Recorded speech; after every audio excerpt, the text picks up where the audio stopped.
Hello, everyone. Welcome to a Sunday night edition of Spinistry TV. Tonight, we're going to be just doing a quick preview on our Lockhart breaker routes.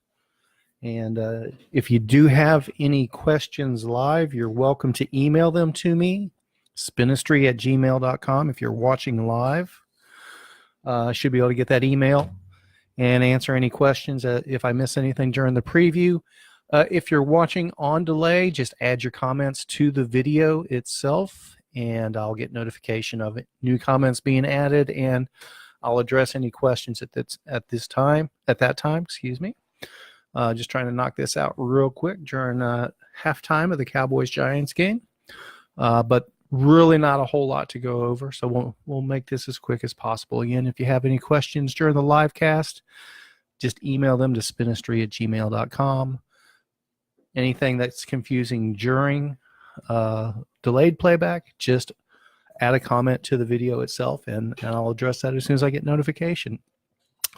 This screen here is our Ride with GPS overview for the event itself. This gives an overview of all three of the routes and how they work together. As you can see, it's a lot of shared route. What this main green section is coming out of Lockhart here and all this stuff to the west, this is shared between all the routes to this point, and then this is where the 50K goes off on its own. Here's where the 100K goes off on its own. And then this big green section to the west and all the way south, that's where the 200K it's different from the 100K. We'll go over some of the basics of each route individually. We'll go from the shortest to the longest and go over things like aid stations and anything that we might think might be a little confusing. I want to look at something here, just make sure that it might be something I need to change up a little bit there, just a slight change on the 200K. That I'll make that modification. I remember adding this turn after we scouted the other day. I changed that up a little bit for the 100K, but not the 200K yet, so we'll make that change. So that said, if you are a 200K rider and you have already downloaded the maps, go ahead and delete that. There will be a minor modification I'll go through later tonight. But let's go ahead and start with the 50K route. And what we'll be doing, we start from the Lockhart City Park for all of it. We'll do a quick satellite overview here.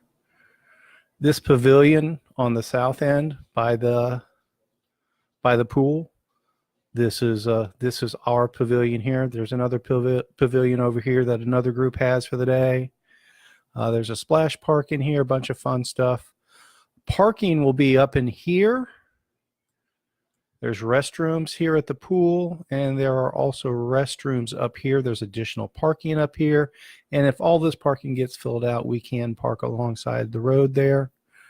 The start and finish will be basically the same couple of miles, roughly speaking, maybe about 2.5 miles. So you'll go out here, and this will be a neutral start through here. And we are running the route in reverse from last year, mostly the same, a couple of minor tweaks, but mostly the same, but in reverse. So that said, everything, that opening 3.25 miles or so until we cross Highway 20 here, also known as Blackjack Street, this is going to be neutral for all groups, because this one little short stretch of Highway 20 here, we just want to make sure everybody gets across that safely. So I don't want people racing to this and trying to jump in front of 70-mile-an-hour cars or anything like that, trying to maintain a gap. So realistically, neutral start all the way across 20, and we'll get to this dirt road section here across 20, and that's where, if anyone's racing, that's where you'll start. So that's the all of the routes will start out basically that same way, but at different times of day. We'll go over that shortly here. So again, we're talking about the 50K route. So neutral start for the first 3 miles or so, get across Highway 20, Blackjack Street. And then if you're feeling spunky, go ahead and jump on it here. And this is mostly dirt road to that section. And then we have a rough pavement section here. And pick up some more dirt road through here. And this is basically, to this point, this is the same as the longer routes as well. And at this point, about 15 miles in, that's where the 50K will split off and do its own slight deviation and pick up the end of what everyone else does. So for about 5 miles, Old Colony Line Road, I think it's called.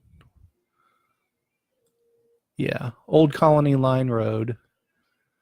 This is a mix of pavement and, mix of dirt and rough pavement all the way to here. And about mile 20 at the Bethel Primitive Baptist Church, that's where it joins back with the route back to Lockhart. And that's also where we will have a water table. Not exactly certain yet. And this is tentative, but I'm pretty sure we will have a water table here. The 50K route will have one water table on it. We're not exactly sure. We'll go over it during the riders meeting. We'll do the satellite imagery here. There is a cemetery here, and there's the Baptist church, and I think there's even a covered pavilion picnic area or something like that. But that's kind of out of line of sight.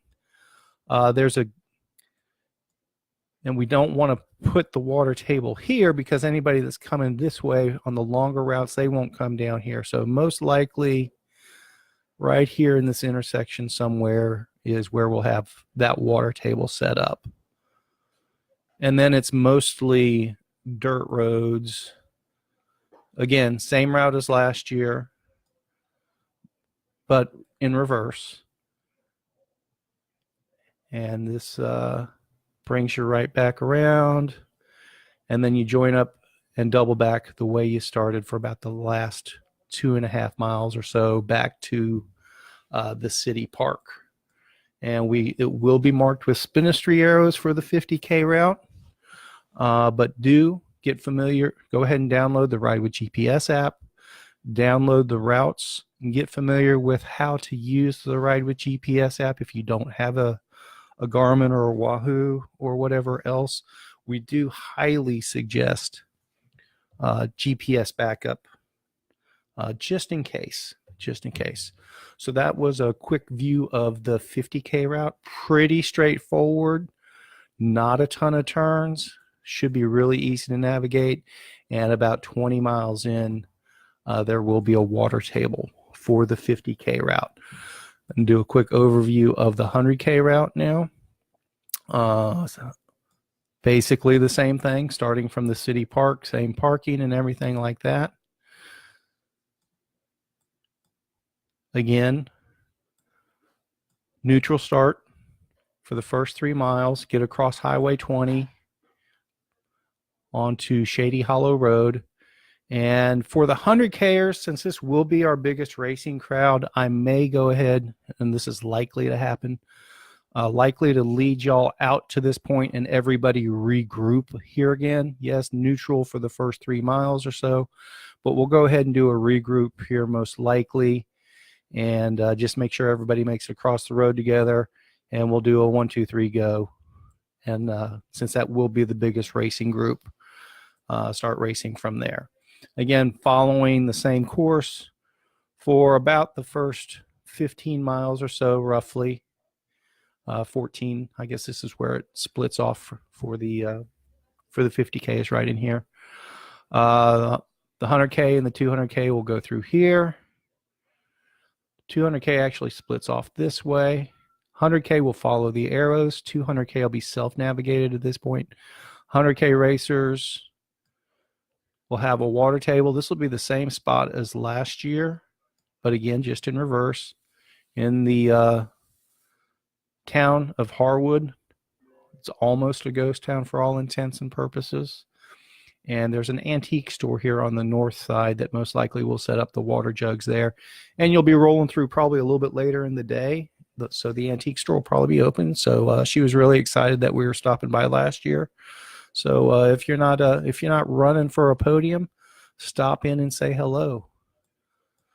So there'll be a water table there, about mile 27 in Harwood.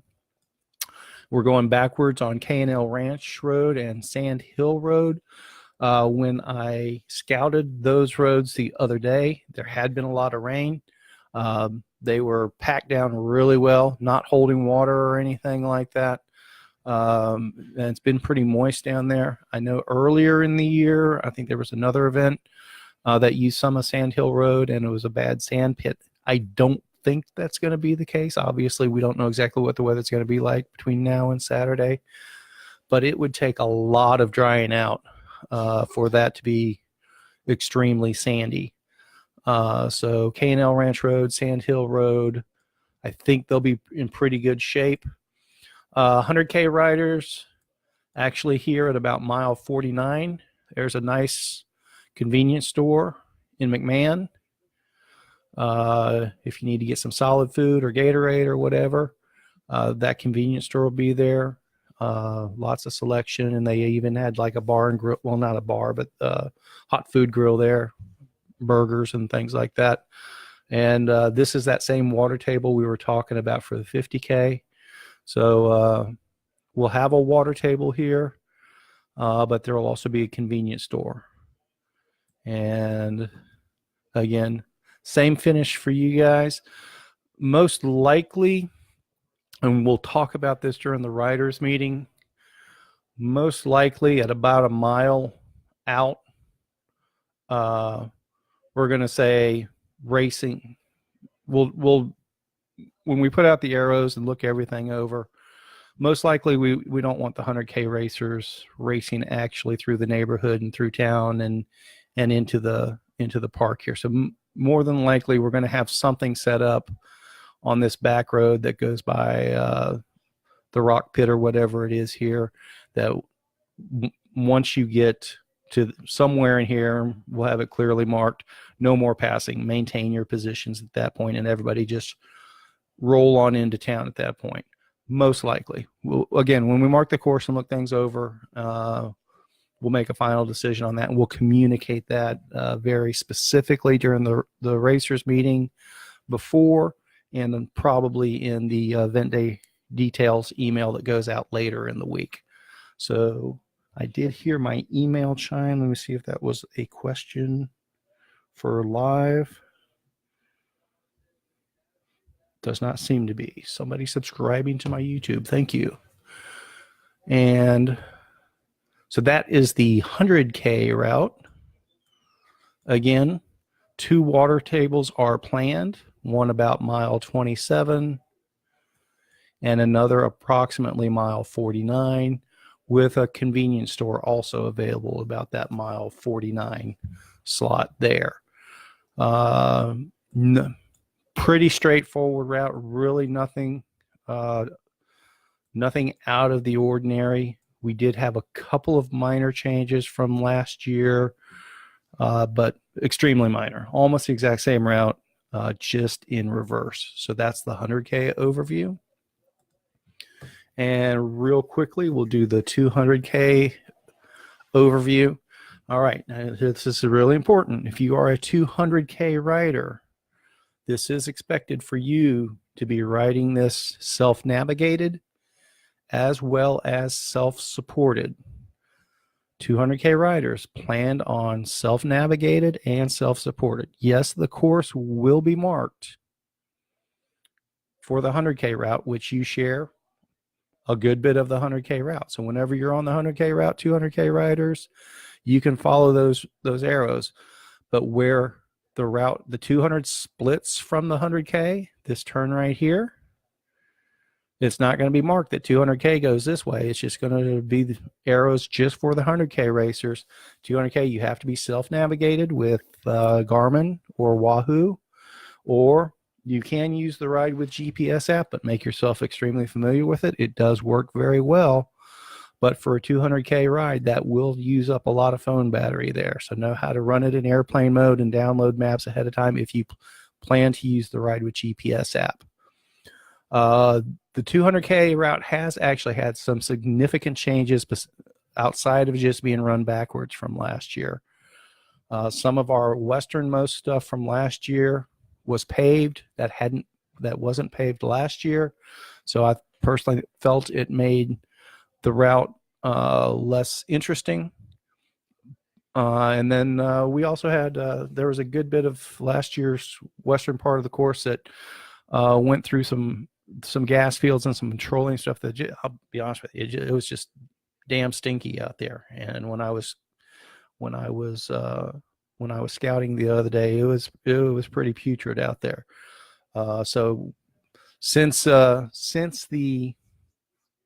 additional pavement was there, it did give me a good reason to actually bring in some new roads that I had found last year that we couldn't incorporate into the 200K because it just took the mileage up too far.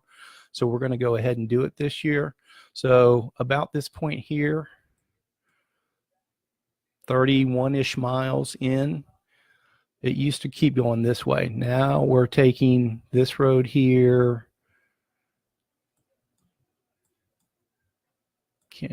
It's Bug Tussle. And then where Bug Tussle becomes Washburn. So Bug Tussle we did last year. Washburn we did not. This is mostly paved. Actually, I think this is all paved, but it is a pretty road. And what it does, it takes you into Luling. And quick heads up here. Yes, I do realize that Lockhart is understood to be the barbecue capital of the world. But this little joint right here, City Market in Luling, not Luling Barbecue, but City Market. Luling Barbecue is probably good too. Haven't been there yet, but I hit City Market up while I was scouting. That was really, really good. Cash only, market style barbecue, order by the pound, get it on butcher paper and all that good stuff. And you have your choice of saltines or bread as a side. Or you can go into the store and get some Nana pudding if you want. Haven't tried the Nana pudding yet myself, but I probably will.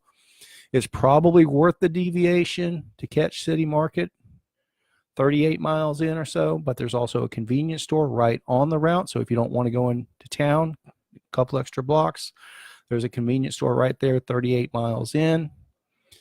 And then we wind up, this is some new roads here. This is pretty nice dirt road here. Gets into the San Marcos River Park area. This is a park here. So you'll cross under the railroad bridge, you'll cross under the highway bridge, go up backwards, come back on. You can go up this way too, but it's a little bit nicer to go up through the park area. And then it'll come down here. And this is where we used to come out, so it's not, it is this section here through Luling is different, but then it cuts off a corner that gets us back into some good stuff over here. So again, this is the 200K route. Mile 38 is a convenience store in Luling. We'll wind around here. Last year, we actually went west on this road, southwest. This is all paved now. That's no longer dirt, so I eliminated that, and we're taking the short way through here. And last year, this was the last store available going the other way. I still have the store marked if you want to do it, but it's not required to go there. Now you can turn back onto Salt Lake Road. You don't have to go all the way to the Valero up here, but if you need a stop about 50 miles in, there is a Valero available, just maybe a mile off the route, out and back. Go by Salt Lake towards Palmetto State Park. That's a really pretty section there. And we also threw in a new dirt section here. This used to go down the highway from Palmetto State Park straight down to here. This year, we take a nice little dirt section here. Nice change of pace. I really like that. Takes us back to our historic bridge crossing here. crossing the San Marcos. And then, again, we're just going backwards from last year. Really nice section. End up at the Buc-ee's here. There's also a Love's truck stop and some other stuff. Hotels, if you want to stop for the night, it's 78 or 80 miles in. The big old Buc-ee's is there. And then wind through to Harwood. I honestly can't say if the water tables will still be here when the 200K riders come through or not. Honestly, don't know. But this is about where you'll pick up the 100K route again, start seeing your arrows and everything like that. The water tables will be here for the 100K riders. 200K riders, I would plan on restocking here at Buc-ee's or Love's. All right. And then you're on this for the rest of the way in. From Harwood on, you're on the same route as the 100K racers. So at 110 miles, you'll have that McMahon convenience store. And then from there, just wind your way all the way back into Lockhart. This, just to be perfectly honest with everyone, and this applies to all three distances, I think these routes work better backwards than, well, reversed from last year. I think this direction, the counterclockwise, I think they work out better. It's better in the fashion that some of the time on the limited time that there is on high-speed farm-to-market roads is now always early in the morning when there's basically not going to be any traffic on them. And the spacing of pavement and dirt, I think it works out better this way. But I'm definitely looking forward to getting feedback from you guys, the ones, especially the ones that have done it both years, which way you like better. Scouting it out, I definitely think it works better going counterclockwise for all three distances. Again, 100K or 200K. Actually, I did make the change here. Okay. So I'll have to look at those maps again, see where I was a little bit off on that overview. Let's look at it again here. Maybe that's the 50K I have doing that. Well, I'll look at all three and we'll get those all sorted out there. And one other thing, here's the registration page. We're down to our last 35 entries or so. Let's refresh, see where we're at. 36. So we have 36 spots left. 200K starts at 7 a.m. 100K starts at 9 a.m. The 50K race and the 50K fun ride are both scheduled to start at 10:30 a.m. Fun riders, 50K fun riders, didn't mean to do that. 50K fun riders, if you're not racing and you're doing the 50K, you can start with the 100K riders as well at 9 a.m. if you choose the non-competitive fun ride 50K. Here is the caveat on that, though. If you start the 50K early, you may not have the water table at mile 20 out for you yet. We don't know when we're going to be putting out water tables exactly. We know they will be out in time for the 50K riders that start at 10:30 to have that 20-mile water table. We'll just have to see how all the timings on everything work. So I do believe that's our wrap up. I don't think we need to go over a whole lot else, but if I missed something important, definitely post a comment on here. Please, if you haven't registered yet, we are down to the last 36 spots. With a week to go, I would expect those to sell out. I don't know when. It could be Friday night before we sell out, or it could happen tomorrow. I would highly suggest that if you haven't registered yet, but you do intend to, just go ahead and get it taken care of as quickly as possible. We do not expect to be making room for other entries. We're capped at 200. That's all the number plates we have. Essentially, that's all the parking we have. It is going to be a busy day at the park that day. so space is limited. And that's definitely all the restroom facilities that we're going to have available to us. 200 people will probably actually be more than is ideal for the restrooms there. Obviously, if you gotta take care of business, that last cup of coffee or whatever before you start in the morning, fantastic. That's not going to be a problem between the two different restrooms there. But if you have to do serious restroom business, do plan on stopping before you get to the park. You probably would rather have a nicer restroom to begin with anyway. So, going to go ahead and get back to the football game. Have a cold beer and call it an evening. Thanks for joining us tonight. Please do post any comments or questions on this video link. Have a nice night. We'll send an email out later this week that goes over all of the event day details.